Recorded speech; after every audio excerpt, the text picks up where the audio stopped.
नमस्कार, देवभूमि समाचारों में आप सभी का स्वागत है। मैं हूं आपके साथ प्रियंका मलिक। आगे आप मेरे साथ देखेंगे उत्तराखंड से जुड़ी तमाम छोटी बड़ी खबरें विस्तार से, लेकिन पहले एक नजर हेडलाइंस पर।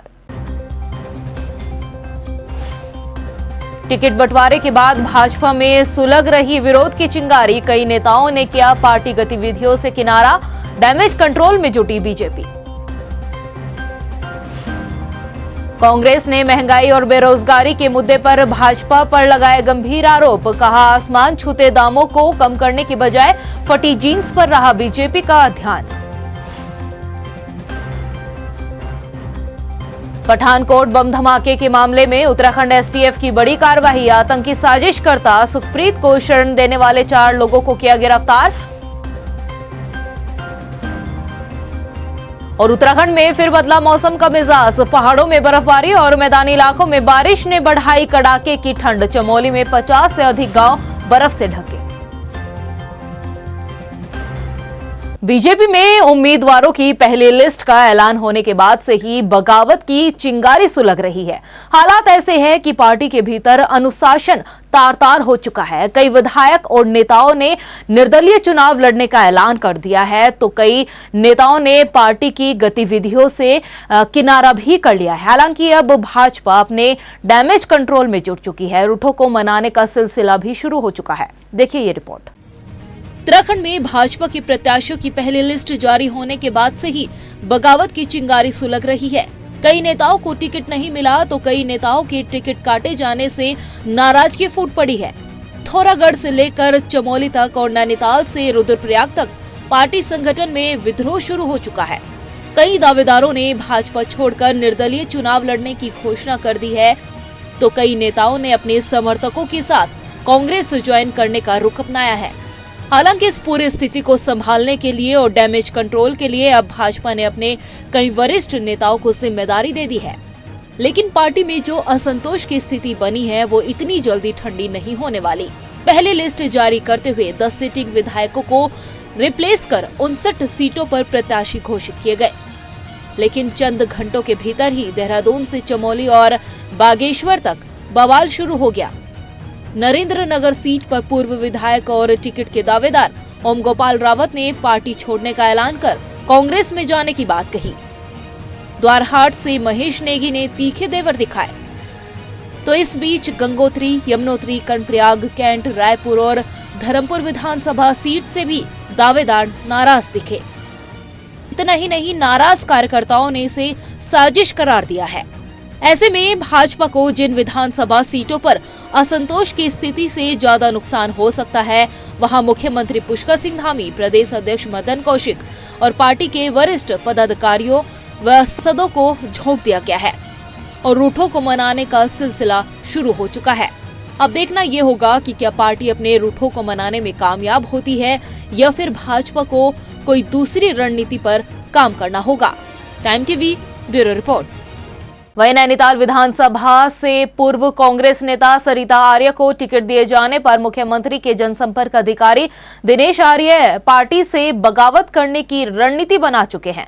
दिनेश आर्य का कहना है कि नाराज लोगों से बात कर कोई कदम जरूर उठाया जाएगा।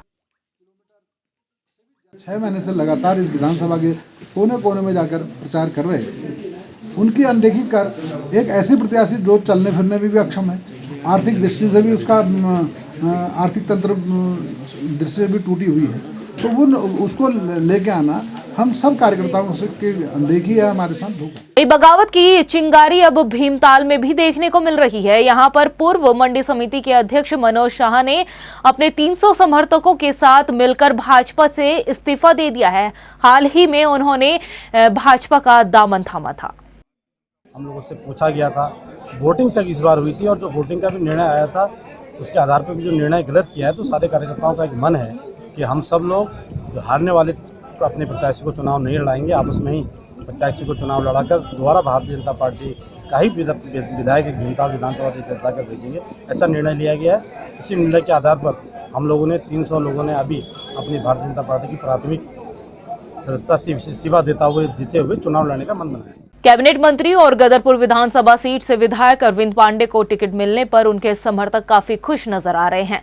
अरविंद पांडे को जिताने के लिए डोर टू डोर प्रचार प्रसार भी शुरू कर दिया गया है। इसके साथ ही अरविंद पांडे का कहना है कि वो भारी मतों से जीत हासिल करेंगे। कांग्रेस ने प्रदेश में महंगाई और बेरोजगारी को लेकर भाजपा पर निशाना साधा है। राष्ट्रीय प्रवक्ता गौरव वल्लभ ने कहा कि उत्तराखंड में अन्य राज्यों के मुकाबले महंगाई दर बढ़ चुकी है और फल, सब्जी और राशन के दाम आसमान छू रहे हैं। कांग्रेस का आरोप है कि इन सब मुद्दों को ध्यान देने की बजाय भाजपा का ध्यान सिर्फ महिलाओं की फटी जीन्स पर ही रहा। इसके साथ ही भाजपा पर एक और बड़ा आरोप लगाते हुए कहा कि बीजेपी ने देश के छात्रों को बेरोजगार करने का काम किया है। मोदी सरकार और ये डबल इंजन की सिर्फ धुआं छोड़ू सरकार ने उत्तराखंड वासियों को दो ही चीजें दी है। एक तो देश में उत्तराखंड को बेरोजगारी में टॉप करवा दिया और दूसरा देश में उत्तराखंड को महंगाई में टॉप करवा दिया। बाकी सब में इनका ग्रेड है एफ और एफ का मतलब है फेल। 2022 के विधानसभा चुनाव के लिए अपनी 2 लिस्ट जारी करने के बाद उत्तराखंड क्रांति दल ने तीसरी लिस्ट हल्द्वानी में जारी की है, जिसमें 11 प्रत्याशियों के नामों का ऐलान किया है। यूकेडी के केंद्रीय अध्यक्ष काशी सिंह एरा ने कहा कि जल्द ही 27 सीटों के प्रत्याशियों का भी ऐलान कर दिया जाएगा। अभी पार्टी का कई अन्य दलों से भी संपर्क चल रहा है, जल्द ही कोई बड़ा फैसला लिया जाएगा। आज हमने उत्तराखंड क्रांति दल की तीसरी सूची जारी की है, जिसमें हमने 11 प्रत्याशियों की घोषणा की है और सीटों पर भी अभी हमारे जो सहयोगी लोग हैं, क्षेत्रीय दल, वो जो हमारे साथ खड़े रहे हैं, उत्तराखंड के लिए लड़े हैं या उत्तराखंड के सरोकारों के लिए लड़ते रहे हैं, उनको भी सीट देने का, समर्थन देने का हम विचार कर रहे हैं। और इसके अलावा जो भी सीटें बचेंगी उत्तराखंड क्रांति दल की, हम 2-3 दिन में उसका फाइनली घोषणा कर देंगे। 14 फरवरी को प्रदेश में होने वाले मतदान के लिए प्रशासन लगातार स्वीप अभियान के तहत जनता को जागरूक कर रहा है। स्वीप अभियान के तहत किच्छा में राजकीय प्राथमिक विद्यालय में भी प्रतियोगिता का आयोजन किया गया, जहां पर शिक्षकों ने हाथ में मेहंदी से स्लोगन लिखकर मतदान के लिए लोगों को जागरूक किया है। हम मतदाताओं को जागरूक कर रहे हैं, उनको ये एहसास दिला रहे हैं कि हर एक वोट ज़रूरी है। और इसी क्रम में आज हमने हमारे राजकीय प्राथमिक विद्यालय किच्छा में, विधानसभा किच्छा क्षेत्र में मेहंदी के माध्यम से जो कुछ संदेश लगे हैं, जैसा कि आप देख रहे हैं, मेहंदी लगवाई है। जो हमारे लोग हैं, लोकल की महिलाएं हैं और हमारे शिक्षक हैं, हम सबने मिलके मेहंदी के माध्यम से ये स्लोगन्स लिखवाए हैं, जिसमें लोगों को अवेयर किया है कि वोट बहुत इंपॉर्टेंट है, वोट डालने जाना है और जो बहुत महत्वपूर्ण हमारा फ़र्ज़ है, इसको निभाना है। वहीं रुड़की के पिरानकलियर विधानसभा में आम आदमी पार्टी के प्रत्याशी शादाब आलम को पार्टी ने नई जिम्मेदारी सौंपी है। शादाब आलम आम आदमी पार्टी के आला कमान ने उत्तराखंड व्यापार प्रकोष्ठ का अध्यक्ष बनाया है। अध्यक्ष बनने पर शादाब आलम ने कहा कि जो जिम्मेदारी उनको सौंपी गई है वो उसको बखूबी निभाएंगे। आज मुझे उत्तराखंड का व्यापार का प्रकोष्ठ का अध्यक्ष बनाया गया है, तो मैं आने वाले समय में इंडस्ट्रीज़ को लेकर और यहाँ पे व्यापार को लेकर, रोज़गार को लेकर जो मुझसे बेहतर कदम होंगे मेरे इस क्षेत्र के लिए, मैं उठाऊंगा। पंजाब के पठानकोट बम ब्लास्ट में आतंकी साजिशकर्ता सुखप्रीत को शरण देने के मामले में उत्तराखंड एसटीएफ ने 4 लोगों को गिरफ्तार किया है। एसटीएफ ने उधम सिंह नगर जिले से 4 आरोपियों को गिरफ्तार किया है। पंजाब के नवाशहर, पठानकोट और लुधियाना में हुई आतंकी विस्फोट की घटनाओं के संबंध में गोपनीय इनपुट पर उत्तराखंड एसटीएफ ने ये कार्रवाई की है। आपको बता दें कि नवंबर 2021 में बम ब्लास्ट की घटना को अंजाम दिया गया था, जिसमें पंजाब पुलिस पहले ही 6 आरोपियों को गिरफ्तार कर चुकी है। मैं कहूँगा कि हमारी एसटीएफ की बहुत बड़ी उपलब्धि है। जो पंजाब में आतंकवादी घटनाएं हुई थी 2-3 नवाशहर में, पठानकोट में, लुधियाना में, उन सभी के तार कहीं न कहीं हमारे उधम सिंह नगर में जुड़े हुए थे और उनके एक मुख्य अभियुक्त ने वहाँ शरण भी ली थी और ये लोग बाहर विदेश से भी जुड़े हुए थे, ये लोग वहाँ से कॉल्स वगैरह कर रहे थे। तो एसटीएफ ने उन सब का खुलासा करके 4 ऐसे लोगों को गिरफ्तार किया है और एक बहुत बड़ी उपलब्धि में इसे मानता हूं। और अब बात करते हैं मौसम की। प्रदेश में मौसम ने एक बार फिर से करवट ले ली है, जिसका असर पहाड़ से मैदान तक देखने को मिल रहा है। पहाड़ों में लगातार हो रही बर्फबारी और बारिश के साथ ही लोगों की मुश्किलें भी बढ़ गई है। तो वहीं बर्फबारी का लुत्फ उठाने के लिए पहाड़ों पर आए सैलानियों के चेहरे भी खिल उठे हैं। मौसम के आसार अब पहाड़ के साथ ही मैदानी इलाकों में भी देखने को मिल रहा है। सुबह से बादल छाए रहने के वजह से तापमान में काफी गिरावट देखने को मिली है। ठंड से बचने के लिए लोग अलाव का सहारा ले रहे हैं।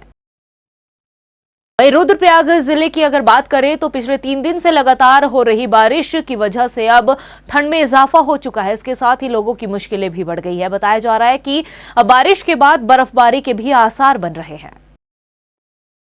आज का मौसम वैसे 2-3 दिनों से ऐसे ही है मौसम, पर ऐसे लगता है कि मौसम ऐसा रहेगा तो बर्फबारी के चांसेस ज़्यादा हैं, और वैसे ठंड भी बहुत है आज। वहीं कोरोना के बढ़ते संक्रमण को देखते हुए हल्द्वानी प्रशासन अब सख्त हो चुका है। आपको बता दें कि क्षेत्र में लगने वाले शनिवार बाजार भी व्यापारियों के समर्थन से बंद किया गया है। हालांकि आवश्यक सेवाओं को प्रशासन ने इस सख्ती से दूर रखा है। इससे पहले भी शनिवार को आप लोग का मार्केट यहाँ पर बंद रहता था, तो सिटी मजिस्ट्रेट के साथ उनसे वार्ता के क्रम में उनकी सहमति से ये कल मार्केट हम लोग बंद रखेंगे। कोशिश यही रहेगी कि अगर मार्केट बंद रहता है तो लोगों में जो भीड़ भाड़ से बचा जा सकता है और आपके जो उसके चेन को तोड़ा जा सकता है, क्योंकि हल्द्वानी में काफ़ी तेज़ी से कोविड बढ़ रहा है, तो इसीलिए ये व्यापारियों की सहमति से ये निर्णय। हरिद्वार में चुनाव के मद्देनजर बॉर्डर पर पुलिस ने चौकसी बढ़ा दी है। जगह जगह चेकिंग अभियान चलाया जा रहा है। इस अभियान के तहत पिछले 24 घंटे में पुलिस ने अलग अलग जगहों पर कार्रवाई को अंजाम देते हुए 11 लाख रुपए बरामद किए हैं। विधानसभा 2022 चुनाव में धन बल के प्रयोग को रोकने के लिए इलेक्शन कमीशन ऑफ इंडिया द्वारा निर्धारित मात्रा से अधिक कैश ले जाने पर पाबंदी लगाई गई है, और इसी क्रम में विगत 24 घंटों में जनपद के 4 थानों रानीपुर, मंगलौर, कनखल और सिडकुल में कुल मिलाकर लगभग 11 लाख रुपए कैश की बरामदगी की गई है, जिसमें कि फिर पुलिस अग्रिम कार्रवाई कर रही है। राजधानी देहरादून की सड़कों पर जाम की स्थिति को देखते हुए अब ट्रैफिक पुलिस एक नया प्लान तैयार कर रही है, जिसके तहत शहर में विक्रमों के स्टॉपेज बनाने की बात चल रही है। लेकिन इस प्लान को धरातल पर उतारने से पहले ही सिटी बस यूनियन इसका विरोध कर रहे हैं। आखिर क्यों, उसके लिए देखिए ये रिपोर्ट। देहरादून में अक्सर सड़कों पर जाम की स्थिति देखने को मिलती है, जिसकी बड़ी वजह शहर में 14 रूटों पर चलने वाले विक्रम होते हैं। दरअसल शहर में विक्रमों के स्टॉपेज नहीं होने के कारण ये विक्रम कहीं भी रुककर सवारियों को बैठा लेते हैं, जिसकी वजह से जाम की स्थिति का सामना भी करना पड़ता है।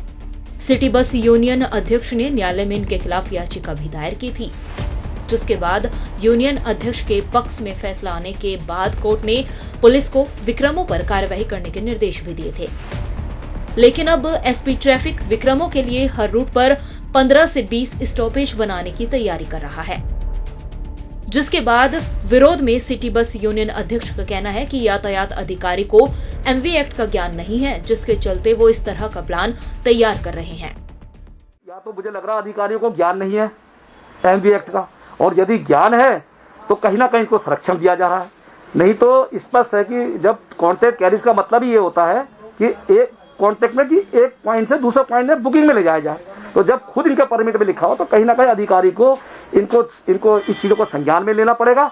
और यदि अगर इस चीज का नहीं है तो अधिकारी हमसे वार्ता करके हम अधिकारियों को सारे साक्ष्य उपलब्ध करा देंगे, जो हमने माननीय न्यायालय के हैं, चाहे हमारे मुख्य सचिव को दिए हुए, चाहे डीजीपी महोदय को दिए हुए, ये सारे साक्ष्य हम जो है अधिकारी को उपलब्ध कराने को तैयार।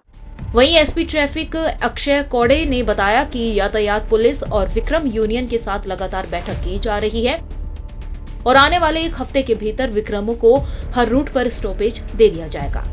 विक्रम को लेके बार-बार विक्रम यूनियन के साथ, देन पुलिस कर्मियों के साथ और नॉर्मल सिटीजन जो विक्रम का उपभोग कर रहे हैं उनके साथ मीटिंगें की जा रही है। इसके तहत हमने ये सोचा है कि हर रूट पे जो विक्रम के स्टॉपेज है उसको फिक्स स्टॉपेज बना दिया जाए, और फिक्स स्टॉपेज के बिना विक्रम की जो स्टॉपेज है, जो नागरिकों की नॉर्मल कंप्लेंट रहती है कि कहीं पे भी खड़ा हो जाना, उसको डिस्करेज कर रहे हैं। लगभग ये आने वाले 7-8 दिन में हम लोग पॉइंट्स विक्रम्स को दे देंगे, जो निर्धारित पॉइंट्स पे ही विक्रम खड़ी हो पाएगी। एक तरफ ट्रैफिक पुलिस जाम की स्थिति से निपटने की तैयारी कर रही है, तो वहीं सिटी बस यूनियन नियमों का हवाला देकर ये बात कह रहे हैं कि विक्रमों को स्टॉपेज देना और स्टैंड देने का अधिकार पुलिस के पास नहीं है। ऐसे में देखना ये होगा कि ट्रैफिक पुलिस क्या अपना प्लान धरातल पर उतार पाएगी या नहीं। टाइम टीवी के लिए देहरादून से हिमांशु चौहान की रिपोर्ट। इस बुलेटिन में इतना ही। इसी के साथ मुझे दीजिए इजाजत, लेकिन जाने से पहले एक बार फिर एक नजर हेडलाइंस पर। नमस्कार। टिकट बंटवारे के बाद भाजपा में सुलग रही विरोध की चिंगारी, कई नेताओं ने किया पार्टी गतिविधियों से किनारा, डैमेज कंट्रोल में जुटी बीजेपी।